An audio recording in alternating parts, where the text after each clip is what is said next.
The Apollo University, University of Leicester, 35 lakhs fees for 3-year BTech CSE UK.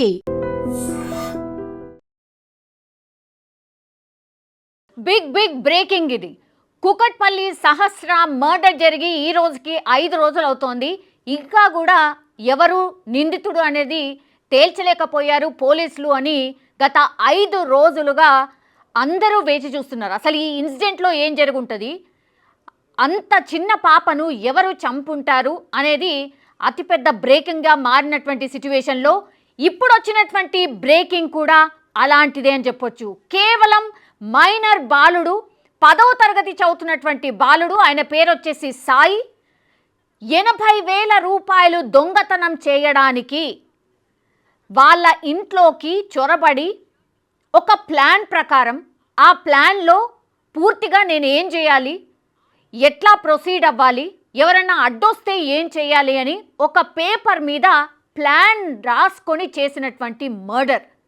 So ఎంత దారుణంగా ఈ murder చేశాడు అనేది ఆ పేపర్ చూసినటువంటి పోలీసులే షాక్ అయిన పరిస్థితి.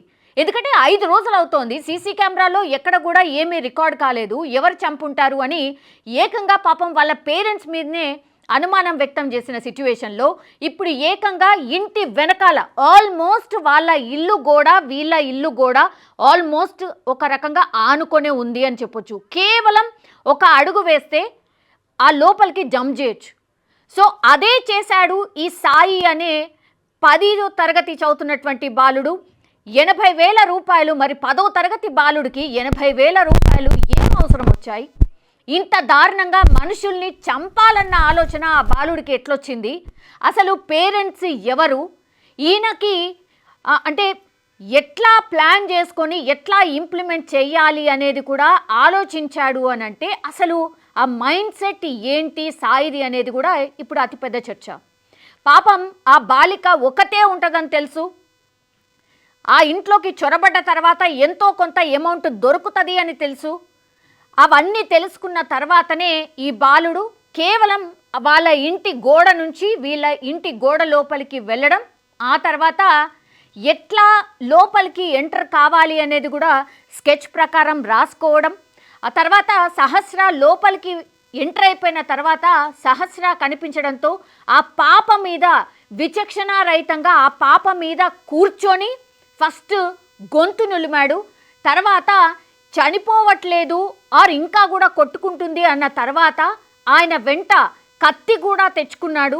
ఆ కత్తితోని విచక్షణారహితంగా ఆ పాప మెడ మీద 12 సార్లు కట్ చేశాడు అని అంటే ఎంత క్రూరంగా వ్యవహరించాడు సాయి అనేది మనం అర్థం చేసుకోవచ్చు. ఆ తర్వాత కూడా ఇంకా ఆ పాప కదులుతుంది అని తెలుసుకున్నాడు కాబట్టే అగైన్ ఎక్కడ పడితే అక్కడ, అంటే ఆమె స్టమక్ మీద అనుకోండి, లేకపోతే ఆమె బాడీ ఎక్కడ కనిపిస్తే అక్కడ పొడి చేశాడు అంతే. సో ఇంత క్రూరంగా ఒక 10వ తరగతి బాలుడు, సాయి అనే 10వ తరగతి బాలుడు సహస్ర అనే అమ్మాయిని ఇంత విచక్షణారహితంగా చంపాడు అని అంటే ఇక ఆలోచించుకోండి, అంటే వాళ్ళ పేరెంట్స్ పరిస్థితి ఏంది. ఇప్పుడు సహస్ర వాళ్ళ పేరెంట్స్ అయితే నరకం చూస్తున్నారు. ఎందుకంటే మా పిల్ల మీద అంతగానం ఎవరికి కక్ష ఉంది అని తలలు కొట్టుకున్నారు. పోలీసులు కూడా అసలు ఏమీ అర్థం కాని సిచ్యువేషన్ ఇది, దీన్ని ఎట్లా సాల్వ్ చేయాలి అనుకున్నప్పుడు యాక్చువల్లీ స్థానికులు ఎవరైతే ఉన్నారో, నేను మార్నింగ్ చేసిన వీడియోలో కూడా చెప్పాను, ఈ స్థానికులు ఎవరైతే ఉన్నారో వాళ్ళ దగ్గర నుంచి కూడా ఇన్ఫర్మేషన్ పోలీస్ డిపార్ట్మెంట్ తీసుకుంది. బికాజ్ ఆ ఇంటి పరిసరాల్లో ఎక్కడ కూడా ఒక క్లూ లేదు. దీన్ని ఎట్లా ఛేదించాలి అనుకున్నప్పుడు పక్కన ఎదురుగా ఉన్నటువంటి ఇంటి వాళ్ళు కావచ్చు, ఎవరైనా అనుమానాస్పదంగా కనిపించారా, అది ఏ ఏజ్ గ్రూప్ అన్నా కానీ ఎవరైనా కానీ. అండ్ ఒక విజువల్ మనకు తెలుసు, చాలా వైరల్గా మారింది. అది ఏంటి అని అంటే గోడ పక్క నుంచి ఒక బాబు ఎవరో తొంగి చూస్తున్నట్టుగా ఉంది, అనుమానం అంతా కూడా దాని చుట్టే తిరిగింది. ఇప్పుడు సాయి అనే వ్యక్తే ఇప్పుడు ఆ గోడ పక్క నుంచి తొంగి చూసిన వ్యక్తి సాయేనా? ఇప్పుడు పైనుంచి ఆల్రెడీ దూకేసి దొంగతనం చేసిండు, తర్వాత గమ్మున మళ్ళా ఇంట్లోకి వచ్చేసిండు. కానీ ఇప్పుడు ఆ గోడ దగ్గర తొంగి చూస్తున్నటువంటి వ్యక్తి ఎవరు? అంటే ఈ సాయికి ఎవరైనా సహకరించారా? దొంగతనంలో ఇప్పుడు ఎవరైతే ఆ గోడచాటు పక్క నుంచి ఎవరైతే చూస్తున్నారో ఆ వ్యక్తి ఆ గల్లీ పక్కన ఏం జరుగుతుంది, ఆ ఇంటి చుట్టూ పరిసరాల్లో ఏం జరుగుతుంది ఏంటి అన్న ఇన్ఫర్మేషన్ ఇస్తూ తర్వాత సాయిని పైన ఉన్నటువంటి సాయిని కోఆర్డినేట్ చేస్తూ యూ కెన్ ప్రొసీడ్ అన్న సిగ్నల్ ఇచ్చాడా, ఇట్లాంటివన్నీ కూడా డౌట్స్ అయితే వస్తున్నాయి. కానీ ఈ పిల్లాడు పూర్తిగా ఆ ఇంట్లో ఉన్న కత్తి ఒకటి మాయమైపోయింది కాబట్టి ఆ కత్తితోనే చంపారు అని అనుకున్నారు. కాదు, యాక్చువల్లీ సాయియే వాళ్ళ ఇంటి నుంచి తెచ్చుకున్నటువంటి కత్తితోనే విచక్షణారహితంగా పొడి చేశాడు. లిస్ట్ ప్రకారం ఆయన first opening the lock, then లోపల ఎవరన్నా ఉంటే వాళ్ళని ఎట్లా నిలువరించాలి, ఆ తర్వాత నిజంగా అవసరమైనప్పుడు ఆ కత్తిని ఎలా యూజ్ చేయాలి, ఒకవేళ అడ్డొస్తే ఎవరినైనా సరే చంపేయాలి అని ఫిక్స్ అయ్యే కత్తి కూడా వెంట తీసుకువెళ్ళాడు. ఇప్పుడు 80,000 రూపాయలు సాయి తీశాడు అన్నటువంటి మాట చెప్తున్నారు. కానీ మొన్నటి వరకు కూడా అదే ఇన్ఫ్యాక్ట్ ఇవాళ మార్నింగ్ వరకు కూడా డబ్బులు ఏమీ పోలేవు, అసలు దొంగతనానికి వచ్చిన వాళ్ళు ఎవరు కాదు అన్నటువంటి మాట ఇప్పుడు వీళ్ళ తల్లిదండ్రులు చెప్పినటువంటి సిచ్యువేషన్. అంటే పాప చనిపోయింది కాబట్టి నిజంగా వాళ్ళు అంతా కాన్సన్ట్రేట్ చేయలేదు కాబట్టి ఇది గుర్తించలేకపోయారా? 80,000 సాయి ఇంటి నుంచి దొంగిలించుకొని దర్జాగా అమ్మాయిని చంపేసిన తర్వాత అగైన్ అంతే దర్జాగా ఆ పక్కన ఉన్నటువంటి గోడని దాటి వాళ్ళ ఇంటికి వెళ్ళిపోయిండు, దర్జాగా ఉండిపోయిండు. ఎవరు కూడా 5 రోజుల పాటు గుర్తించలే. ఒకవేళ నిజంగానే స్థానికులు ఆయనను చూసి ఉండకపోతే, బికాజ్ అది డే టైం, వీళ్ళ అమ్మా నాన్న వెళ్ళిపోయిన తర్వాత ఆ 2 గంటలు 3 గంటల వ్యవధిలోనే ఇదంతా కూడా నడిచింది. కాబట్టి ఈ ఎవరైతే ఆ పరిసరాల్లో ఉన్నటువంటి వ్యక్తులు ఎవరైతే ఉన్నారో ఎవరో ఒక్కళ్ళు డెఫినెట్లీ చూసుంటారు ఆ వ్యక్తి ఇటు నుంచి అటు దిగడం. ఇంకోటి ఏంటంటే వీళ్ళు పిల్లలు కాబట్టి క్రికెట్ ఆడుతూ ఉంటారు. వాళ్ళ ఇంట్లో కూడా ఇప్పుడు సహస్ర ఉన్నటువంటి ఇంట్లో కూడా వాళ్ళ తమ్ముడు కూడా క్రికెట్ ఆడతాడు. ఈ బాలుడు కూడా వచ్చి వాళ్ళ ఇంట్లోనే క్రికెట్ ఆడతాడట. కాబట్టి బాల్ పడిందనో ఇంకేదో రూపంలో చెప్పుకోవచ్చులే అన్న కాన్ఫిడెన్స్తోనే ఈ హత్యకు పూనుకొని ఉంటాడు అనేటువంటిది ఇంకో వర్షన్ వినిపిస్తోంది. 80,000 రూపాయలు దొంగిలించాడంటే 10వ తరగతి వ్యక్తికి ఆరు 10వ తరగతి చదువుతున్నటువంటి బాలుడికి 80,000 రూపాయలతోని ఏం పని? ఇప్పుడు ఈ ఇన్సిడెంట్ తర్వాత షాకింగ్ ఏంటంటే ఇప్పుడు సాయి వాళ్ళ పేరెంట్స్కి కూడా ఒక షాకింగ్ లాంటిదే. బికాజ్ వాళ్ళ కొడుకే ఇట్లా ఇంత ఘోరంగా హత్య చేస్తాడని ఎవరు ఊహించరు కదా. ఎందుకంటే 5 రోజుల నుంచి కూడా మీడియా కావచ్చు లేదంటే పోలీసులు కావచ్చు ఆ ఇంటి చుట్టూనే తిరుగుతున్నారు, ఎవిడెన్స్ కోసం వెతుకుతున్నారు. అంటే సాయి పూర్తిగా గమనిస్తూ ఉన్నాడు. ఇప్పుడు వెంట తెచ్చుకున్నటువంటి కత్తి ఎక్కడ, అండ్ ఇప్పుడు సహస్ర చదువుతున్నటువంటి స్కూల్ అండ్ సాయి చదువుతున్నటువంటి స్కూల్ ఒకటేనా? ఇప్పుడు వీళ్ళింట్లో డబ్బులు ఉన్నాయని ఎట్లా తెలుసుకున్నాడు సాయి? ఇట్లా ఇవన్నీ కూడా క్వశ్చన్స్ పూర్తి స్థాయిలో వీటికి ఆన్సర్స్ రావాల్సిన అవసరం అయితే డెఫినెట్లీ కనిపిస్తోంది. కానీ 5 రోజుల తర్వాత ఈ కేసును అయితే ఛేదించారు పోలీసులు. కానీ ఇంత దారుణంగా ఒక మైనర్ బాలుడే ఇట్లా ఒక అమ్మాయిని చంపేస్తాడు, అది కూడా 20 కత్తి పోట్లతోని చంపేస్తాడు అని కూడా ఎవరు ఊహించి ఉండరు. కానీ ఇందులో జరిగినటువంటిది ఇదే. ఒక 10వ తరగతి అబ్బాయి ఈ మైనర్ బాలికను చంపాడంటేనే అసలు మనం ఏడిపోతున్నాం. ఎవరి గురించి ఏం ఆలోచించాలి కూడా అర్థం కాని సిచ్యువేషన్ అయితే కనిపిస్తోంది. సాయి టీనేజర్గా పోలీసులు తేల్చిండ్రు. సహస్ర ఇంట్లో దొంగతనానికి వచ్చాడు. ఈ టీనేజర్ వచ్చేటప్పుడు కత్తి తెచ్చుకున్నాడు.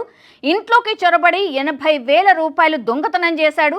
డబ్బు తీసుకొని వెళ్తుండగా సహస్ర చూసింది. దీంతో ఆమెపై కూర్చుని గొంతు నులిమాడు. ఫస్ట్ చనిపోయిందో లేదో అని, ఆ తర్వాత గొంతు కోసాడు. ఎట్టి పరిస్థితుల్లో బతకూడదని ఉద్దేశంతో విచక్షణారహితంగా పొడి చేశాడు. దొంగతనం ఎలా చేయాలి, అడ్డొస్తే ఏం చేయాలో కూడా ఈ టీనేజర్ ఓ ప్లాన్ రాసుకొని మరీ వచ్చి ఈ ప్లాన్ని ఇంప్లిమెంట్ చేసినటువంటి పరిస్థితి.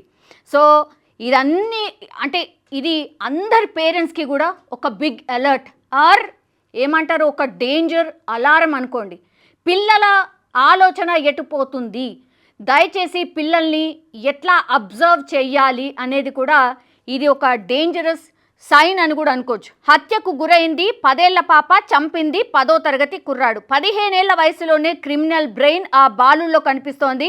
దొంగతనానికి స్కెచ్ వేయడం, ఇంట్లో ఎవరు లేని సమయంపై ఆరా తీయడం, ఎవరికి కనబడకుండా ఇంట్లోకి ఎలా వెళ్ళాలి అనేది లెక్కలు వేయడం, ఒకవేళ ఎవరైనా చూస్తే ఏం చేయాలో కూడా ముందే ఫిక్స్ అవ్వడం, వెళ్తూ కత్తి తీసుకువెళ్ళడం, ఒకవేళ దొంగతనమే కాకుండా మర్డర్ చేయాల్సి వస్తే కూడా ఎలా చెయ్యాలో ప్లాన్ గీసుకోవడం, మర్డర్ తర్వాత కత్తి లాంటివి ఎలా పడేయాలో కూడా ముందే అనుకోవడం.